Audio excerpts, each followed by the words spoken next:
Liberando su potencial. Hablando de potencial humano, ¿alguna vez se han preguntado a qué se debe la gran disparidad de resultados y desempeño entre una persona y otra? Una persona que percibe $250,000 anuales no es 10 veces más astuta ni mejor que una persona que percibe $25,000 anuales. ¿Por qué la diferencia de 10 veces sus ingresos? Y si tomamos a una persona que percibe $2,5 millones al año, ¿será esa persona 100 veces mejor, más astuta que la persona que gana $250,000? Imposible. En un estudio reciente de coeficiente intelectual probaron a 1,000 personas de una cierta población y llegaron a la conclusión de que la mejor persona entre los 1,000 solo era 2,5 veces más astuta que la persona de menor coeficiente intelectual. Solo 2,5 veces la disparidad, y tal vez eso sea con toda la población.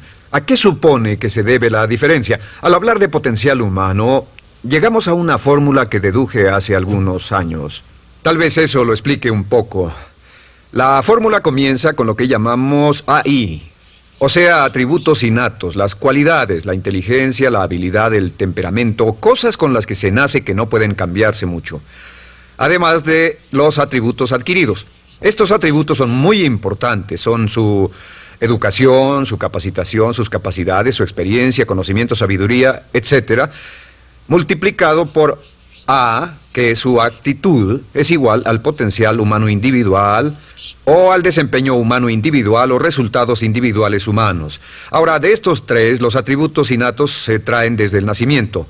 Los adquiridos pueden cambiarse, pero se necesita cierto tiempo para ello, aunque a veces cambiamos muy rápidamente. Cierta información valiosa puede cambiar dramáticamente su eficacia, pero las actitudes pueden aumentarse o disminuirse dramáticamente en segundos. Cada vez que mejoramos nuestra actitud, multiplicamos todas nuestras capacidades. Una actitud ha sido llamada acertadamente el lenguaje más importante del ser humano, la palabra más importante del idioma en el humano.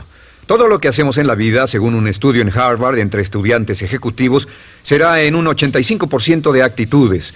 Un 85% de su éxito estará determinado por su actitud. Eso significa que está determinado por cuán positivo o cuánta actitud mental positiva se tenga. Las personas con actitudes mentales positivas tienden a avanzar más rápidamente, se mueven hacia la cima en organizaciones valiosas, ganan más dinero, sacan más satisfacción de la vida. Una actitud mental positiva no significa que baile por las calles y arroje flores. Solo significa que tome una actitud constructiva en general o se aproxime hacia su trabajo, su vida, sus problemas, relaciones, etc. Según el informe Cox de las empresas americanas, según la revista Success, un 85% o más de todo lo que se logra se debe a la actitud. Y la pregunta es, ¿de dónde vienen las actitudes? Las actitudes vienen de las expectativas. Muy simple, ya hablamos de eso. Y una forma muy poderosa de mejorar su actitud instantáneamente es decir, aunque no lo crea, pienso que algo maravilloso va a ocurrirme hoy. Como dijimos antes, nuestras expectativas sobre los desenlaces determinan nuestra actitud. Si espera que las cosas salgan bien, tendrá una actitud positiva. Si espera que salgan mal, tendrá una actitud negativa. Y lo maravilloso es que podemos fabricar nuestras expectativas. Podemos esperar lo que deseamos. Podemos esperar cosas buenas, cosas malas, y no nos decepcionaremos. ¿De dónde surgen nuestras expectativas? Nuestras expectativas surgen de nuestras creencias y de nuestros valores. Son el centro de los factores motivacionales de nuestra personalidad, nuestras creencias. Y esto nos conduce a un entendimiento del potencial humano. Significa básicamente que nuestra actitud es una expresión externa de lo que está ocurriendo internamente. Y esto es consistente con las leyes mentales. Con respecto a las creencias, cada uno de nosotros tiene muchas creencias en el fondo que los psicólogos llaman los conceptos propios. El concepto propio, o su descubrimiento, es considerado por muchos como el logro único y más importante para comprender el desempeño humano en el siglo XX. Yo estoy de acuerdo. El concepto propio es como, si queremos usar una analogía militar, el centro de mando. O si queremos usar una analogía técnica, es el programa central de su computadora básica. Es un grupo de creencias, valores, actitudes, sentimientos, ideas, etcétera, almacenadas en el fondo de nosotros y son el resultado de casi todas las experiencias que hemos tenido en la vida.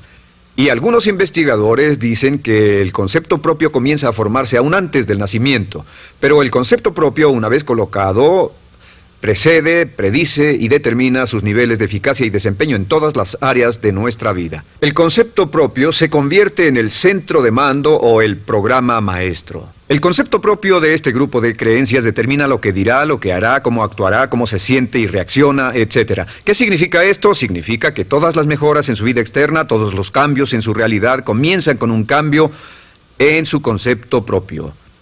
Les voy a explicar lo que significa. Esta es una gráfica muy simple. Hablamos de potencial humano y decimos que la persona promedio usa un 10% o menos de su potencial. Según investigaciones, tal vez es mucho menos. El Instituto Stanford Brain en Santa Clara, California, estima que tal vez se aproxime a un 2%.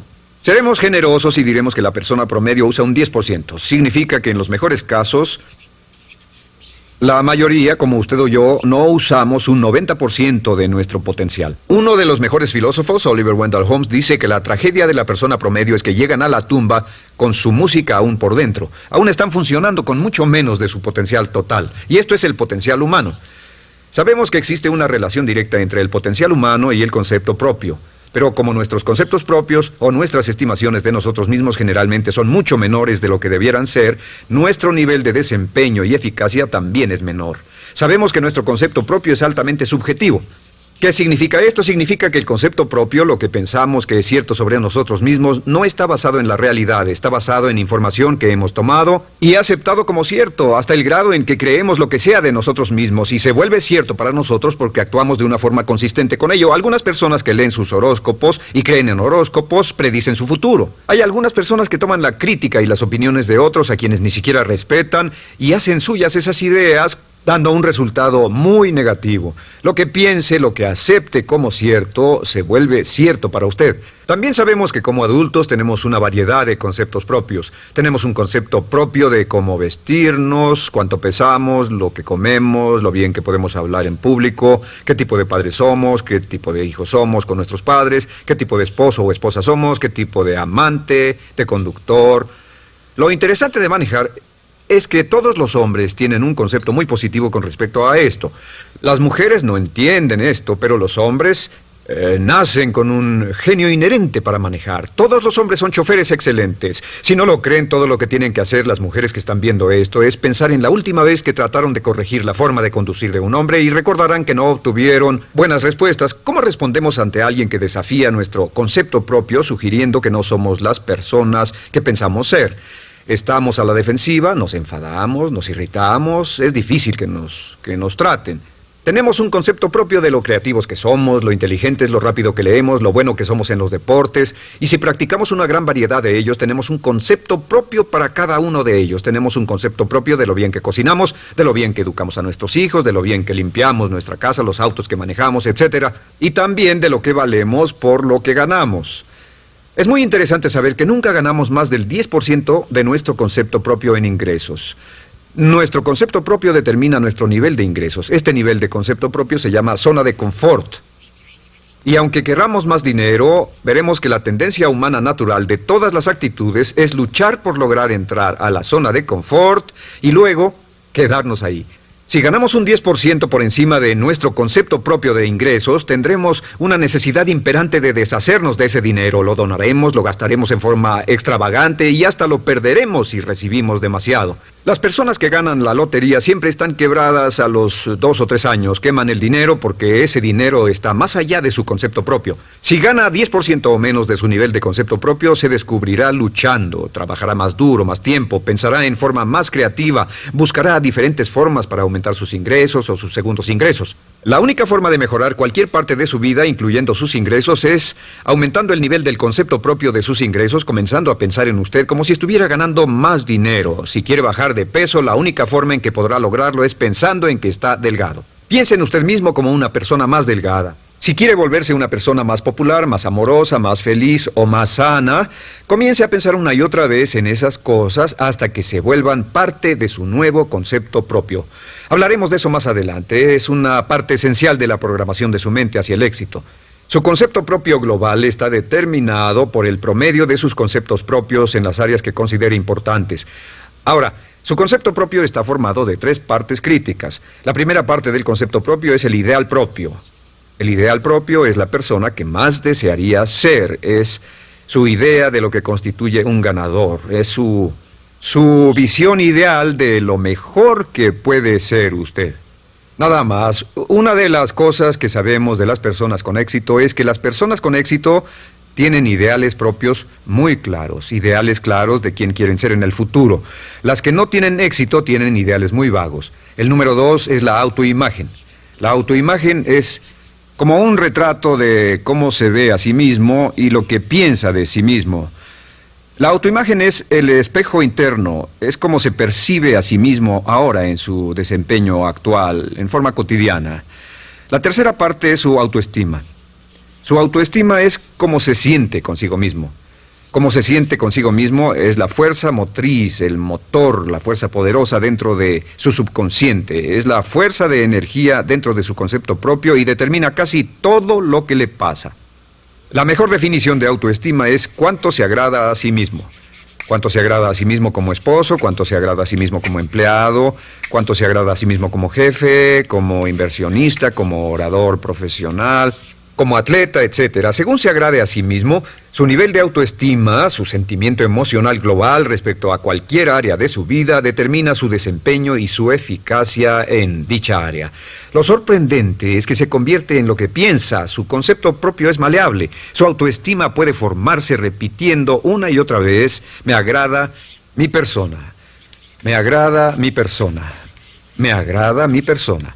Me agrada mi persona, me agrada mi persona, me agrada mi persona. Entre más se repita, me agrada mi persona, me agrada mi persona, entre más lo repita una y otra vez, más crecerá su autoestima y entre más crezca su autoestima, más crecerá su concepto propio global. Cuando crezca su concepto propio global, su desempeño será mejor en todo lo demás que emprenda. Cada vez que diga, me agrada mi persona, me agrada mi persona, me agrada mi persona, me agrada mi persona, me agrada, será como bombearse psicológicamente. Todo lo que pase que haga que su autoestima suba, hará que se comporte mejor. Todo lo que haga que su autoestima baje hará que se comporte peor, que cometa errores, que sea infeliz, etc. Un punto crítico de agradarse a sí mismo, sobre autoestima y agradarse a sí mismo, es que, número 1, nunca puede querer a nadie más de lo que se quiere a sí mismo. Que su nivel de autoestima es determinante de la calidad de relaciones que tenga con los demás. Y número 2, es que nunca puede esperar que nadie más lo quiera o respete más de lo que se respeta a sí mismo. Cuanto se agrade o se respete a sí mismo, determina sus actitudes hacia usted. Todas las escuelas de psicología actualmente están de acuerdo en el hecho de que depende de lo que usted realmente se quiera y se respete a sí mismo como un ser humano valioso e importante, tiene efecto sobre todo lo que le pase. Cuánto se agrade a sí mismo, y lo que puede hacer es mejorar su autoestima diciendo me agrada mi persona, me agrada mi persona, me agrada mi persona, me agrada mi persona. Y esto nos lleva a la pregunta, ¿de dónde viene el concepto de autoestima? Y descubrimos que el concepto propio es maleable, puesto que no nace con este concepto propio, no nace con ninguna idea sobre sí mismo, no nace con autoimagen ni autoestima. Nace, en cierto modo, como potencial propio. Es la mejor forma de plantearlo. La persona promedio llega al mundo como potencial puro. Y no tiene el concepto propio de que todo lo que es ahora, todo sentimiento que tiene, toda actitud o valor, tuvo que aprenderlo en el transcurso de su vida. También sabemos que el niño llega al mundo con una necesidad imperante de amor y contacto. Y como una gran cantidad de investigaciones lo indican, necesitamos mucho amor y contacto durante toda nuestra vida, pero en especial durante nuestros años de formación, porque de niños aprendemos quiénes somos, cuánto valemos, si somos importantes, inteligentes, amorosos, chistosos.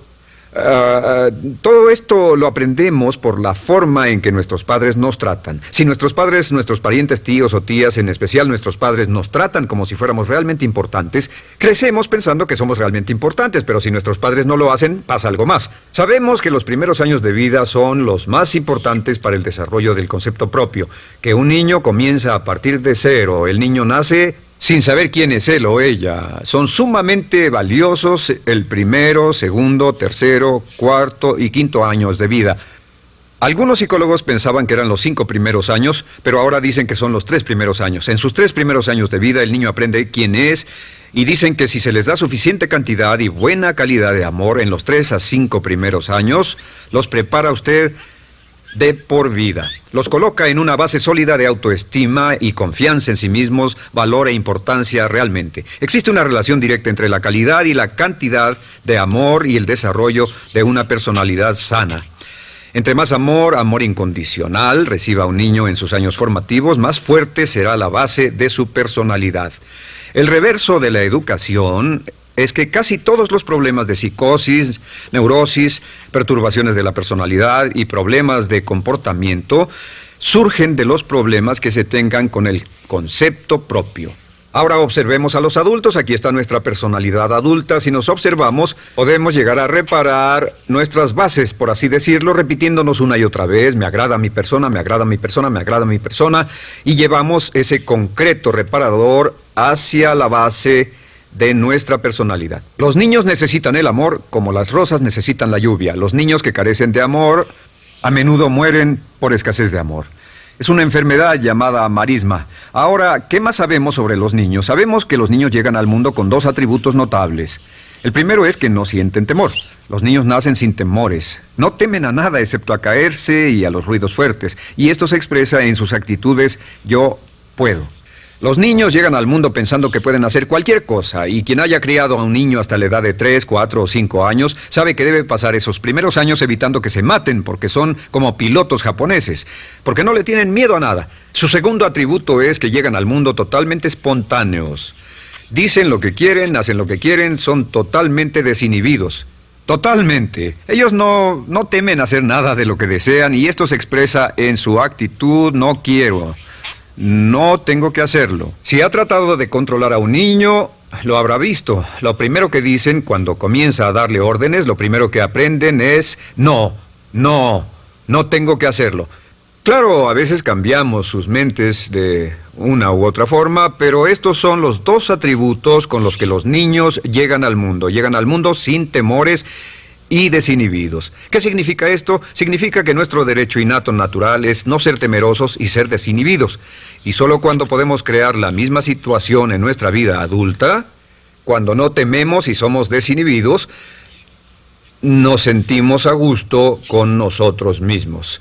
Las mejores organizaciones, las mejores compañías son las que crean un ambiente donde nos sentimos sin temores y sin reservas para ser nosotros mismos y para hacer lo mejor de nosotros.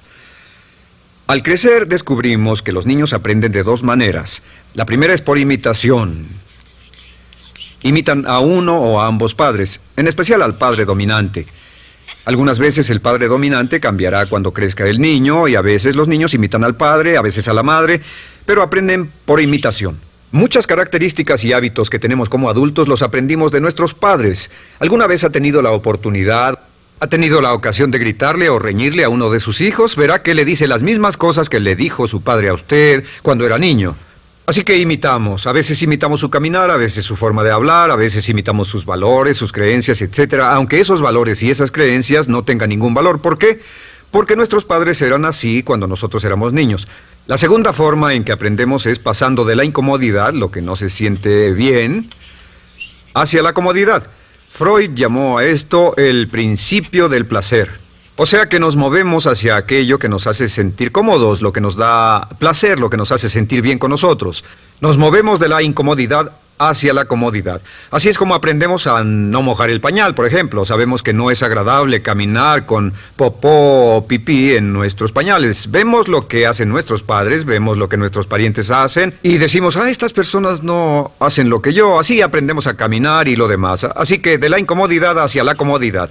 Durante toda nuestra vida, por cierto, así es como aprendemos. Imitamos leyendo lo que otras personas hacen, estudiando libros y en el trabajo, imitamos cuando vamos a la escuela, y hacemos lo que nos da resultados positivos, lo que nos da refuerzos positivos, y hacemos cada vez menos las cosas que nos causan incomodidad o dolor. Ahora, muy temprano en la vida, como equivocación o como resultado de una equivocación que los padres cometen en la crianza, los niños comienzan a aprender hábitos y patrones negativos. Los patrones y hábitos negativos tienen sus raíces principalmente en la crítica destructiva. La crítica destructiva comienza muy temprano en la vida, a veces en los primeros meses.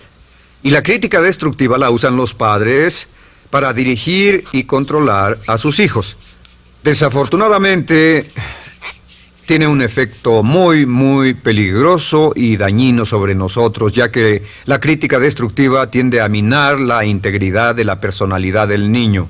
Muchos de nosotros, incluyéndome a mí y a muchos de ustedes, nos hemos visto minados y heridos por la crítica destructiva más que todas las guerras en la historia. Ahora, como resultado de la crítica destructiva, comenzamos a desarrollar hábitos y patrones negativos. Los patrones de hábitos negativos son respuestas condicionadas hacia los estímulos. Los patrones de hábitos negativos se desarrollan en los inicios de la vida. Se desarrollan como resultado de una repetición del temor y el dolor una y otra vez. Se desarrollan como resultado de la crítica destructiva, el castigo físico, etc. En los inicios de la vida comenzamos a desarrollar dos manifestaciones que nos persiguen durante toda nuestra vida y más que ninguna otra cosa inhiben nuestro potencial. La primera es la llamada patrón de hábito negativo inhibido. El patrón de hábito negativo inhibido se aprende cuando al niño le dicen una y otra vez no. Aléjate de ahí, no toques eso, y se le castiga. Cuando el niño intenta algo nuevo, o se involucra con algo, o huele algo, o derrama algo, o rompe algo accidentalmente, el padre estalla y se enfada mucho. Como ven, el niño está impulsado por la curiosidad insaciable de explorar su mundo. Y lo que pasa es que cuando lo explora o se interesa y echa a perder algo, si el padre reacciona golpeando al niño, el niño comienza a pensar cada vez que intento algo nuevo, cada vez que intento algo diferente, cada vez que voy más allá de mis límites, cada vez que me salgo de mi zona de comodidad, cada vez que no juego sanamente, me golpean, me castigan, me lastiman, me envían a mi alcoba y me siento mal. Y muy pronto el niño desarrolla el sentimiento de no puedo, no puedo. No puedo. Cada vez que trato algo diferente, me castigan. No puedo, no puedo, no puedo. Es como la respuesta de Pavlov. Pavlov sonaba la campana y le daba de comer a un perro, y el perro salivaba, y Pavlov alimentaba al perro. Mientras sonaba la campana, el perro salivaba y siguió haciendo eso, y después Pavlov solo sonaba la campana y el perro salivaba. Lo que pasa en la vida adulta es que esto crea lo que llamamos temor al fracaso. El temor al fracaso es una respuesta condicionada a un proceso de crítica destructiva que ocurre en los primeros 5 o 6 años de la vida. El temor al fracaso automáticamente nos activa, nos sentimos ansiosos, tensos, intranquilos, sentimos presiones y estrés en nuestro plexo solar, sentimos ganas de retirarnos del evento, y el temor al fracaso es la razón principal por los fracasos en la vida adulta. Es la razón principal por la que evitamos cumplir plenamente nuestro potencial. De hecho, todos los patrones de hábitos negativos se experimentan en el cuerpo físico. Puedes saber cuál es un patrón de hábito negativo porque se siente en el cuerpo físico, precisamente. El patrón de hábito negativo inhibido, el temor al fracaso, el no puedo, ocurre primero que todo en el plexo solar. ¿Ha tenido la ocasión donde debe hablar frente a un grupo, debe ir a una revisión de su desempeño o debe hacer una llamada determinante? Primero su plexo solar se aprieta. Si el temor continúa, su respiración se acelera.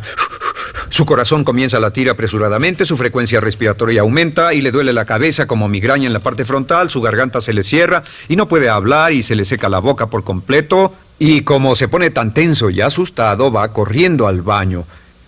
Estas son todas las manifestaciones. No hay peligro físico, pero sí peligro psicológico, una respuesta condicionada. Cuando sentimos estas cosas, la tendencia es retirarse de la situación que las ocasiona, y es la razón por la que no logramos mucho si retrocedemos. Es muy importante. El segundo patrón de hábitos negativos es el compulsivo. El patrón de hábito negativo compulsivo se aprende cuando a los niños se les dice una y otra vez: más vale que lo hagas. Si no lo haces, tendrás problemas o me las pagarás. A los niños se les convierte en recipientes del amor condicionado. Los padres no intentan hacer esto, pero lo que hacen es sugerirle al niño: no te amo, por lo tanto no estás a salvo, a menos y hasta que hagas lo que yo quiero. El niño crece sintiendo: tengo que hacer lo que quiera mi mamá. Debo complacerla, debo complacer a papá, debo complacer a los demás, debo complacer a mis parientes, y a veces debo complacer a mis semejantes, debo complacer a mis maestros, debo complacer a todo el mundo, y crecen con esto: debo. No puedo hacer lo que quiero hacer, debo hacer lo que complace a las demás personas. Este patrón de hábito negativo muy temprano en la vida se traduce en el temor al rechazo. El temor al rechazo lo experimentan los hombres como adultos como un comportamiento tipo A. Hablaremos del comportamiento tipo A posteriormente. El comportamiento tipo A es una necesidad compulsiva o excesivamente compulsiva de complacer de algún modo a alguien sin normas de comportamiento, prácticamente sin pensarlo. El temor al rechazo nos impulsa, nos hace muy sensibles a las necesidades de los demás. Hacemos cosas que otras personas quieren, no hacemos lo que nosotros queremos. Siempre estamos tratando de complacer a los demás. Tenemos preocupaciones o nos importan las opiniones, sentimientos y actitudes de otros hasta el punto donde ocultamos nuestras necesidades. El temor al rechazo se siente en la columna del cuerpo. Se divide el cuerpo a la mitad y se siente hacia abajo en la mitad posterior del cuerpo. El primer lugar donde comienza a sentirse el temor al rechazo es generalmente en los hombros y el cuello. Nos sentimos entumidos, duros, tensos. Cuando tenemos mucho que hacer sentiremos un estrés tremendo en la columna. Los músculos se estiran en la parte posterior. A veces se manifestará como flebitis y venas varicosas y a menudo nos darán dolores de cabeza en la parte posterior de esta porque las arterias carótidas que llevan la sangre hasta la cabeza, los músculos a su alrededor se contraen y la cantidad de sangre que fluye hacia la cabeza fluye más lentamente y se siente un terrible dolor de cabeza en la parte posterior. Estos dos temores, los patrones de hábitos negativos compulsivos, el compulsivo y el inhibitorio, son resultado de la crítica destructiva, el gran destructor de la personalidad que nos persigue durante toda la vida. Y lo maravilloso de todo esto es que como son patrones de hábitos aprendidos, podemos olvidarlos. Podemos acabar con el temor al fracaso que nos detiene. Podemos acabar con el temor al rechazo que hace que hagamos cosas que complacen a los demás en vez de complacernos a nosotros, trabajando con nuestra propia autoestima. Porque existe una relación inversa entre la autoestima y el patrón de hábitos negativos. Porque entre más se agrade a sí mismo, menos teme al fracaso. Entre más se agrade a sí mismo, menos teme al rechazo. Entre más se agrade a sí mismo, menos temerá a cualquier cosa. Y si sigue repitiendo, me agrada mi persona, me agrada mi persona, me agrada mi persona una y otra vez, si sigue diciendo esto, con el tiempo su autoestima sube más y más y más y más y sus temores desde luego bajan. Cuando su autoestima sube, sus temores van en dirección opuesta. Ahora, ¿cómo enfrentar la crítica destructiva si debe criticar a otras personas? Pues eso es muy simple. Muchos padres nos han preguntado eso. ¿Cómo se controla a los niños? Una de las claves para controlar a los niños es dirigirlos para que hagan algo constructivo en lugar de hacer algo destructivo. Otra cosa que debe recordarse es que lo que quiere hacer es que quiere dar una crítica informativa, crítica constructiva, lo que significa que se les dice a los niños lo que pueden hacer o a los adultos lo que pueden hacer mejor. Todo el propósito de dar retroalimentación de cualquier tipo es mejorar el desempeño. Si es padre o si es jefe o si es una persona en una relación, si una persona está haciendo algo malo o inadecuado, todo el propósito de darles cualquier tipo de retroalimentación es para que puedan hacerlo mejor. Sin embargo, existe una relación directa entre la autoestima y la crítica destructiva. Cada vez que se critica a una persona, su autoestima baja. Y cada vez que su autoestima baja, su habilidad para desempeñarse baja. Si critica a una persona en forma destructiva demasiado tiempo, llegará a un punto donde no intentarán nada. Se convierte en lo que llamamos hipersensible. Un adulto hipersensible es aquel que no puede aceptar críticas de nadie. Un adulto hipersensible es una persona que está muy tensa, ansiosa, si siquiera sugiere que no está haciendo lo correcto. Si trata con un adulto hipersensible, la clave es sentarlo y recordar 4 cosas. Número 1, comenzar con alabanzas. Número 2, proteja la autoestima de la persona a toda costa. Número 3, discuta el desempeño y no a la persona. Hable del comportamiento más que de la persona. Y número 4 es enfocarse hacia el futuro en vez de en el pasado. Enfóquese hacia lo que va a hacerse en forma diferente en el futuro en vez de lo que pasó en el pasado. ¿Por qué? Una razón muy simple, porque una persona no puede controlar el pasado. Al no poder controlar el pasado, cualquier crítica de lo que han hecho en el pasado les da un estrés tremendo y frustración. Así que, en resumen, la clave del éxito en la vida es una actitud mental positiva. Una actitud mental positiva se basa en expectativas de éxito, de una serie de expectativas positivas. Esa serie de expectativas positivas se basa en sus creencias y en su concepto de sí mismo. El centro de su concepto propio que determina su eficacia en la vida es su autoestima, y su autoestima se mide por cuanto se valore a sí mismo. Las dos cosas que nos frenan más que nada son el temor al fracaso y el temor al rechazo. Y uno de nuestros secretos centrales de éxito es este: Conviértase en un organismo generador de autoestima perpetua. Haga continuamente cosas para usted mismo, hacia sí mismo en su vida, que hagan que se agrade a sí mismo, que se ame, que se acepte, que se respete, que hagan que se sienta fantástico con usted mismo. Si es un jefe o un padre, no olvide que la clave para el máximo desempeño en su hogar y en su trabajo es hacer que las personas se sientan maravillosamente consigo mismas. Entre mejor se sienta consigo mismo y más se agrade, más probable será que logre que las personas a su alrededor lo quieran.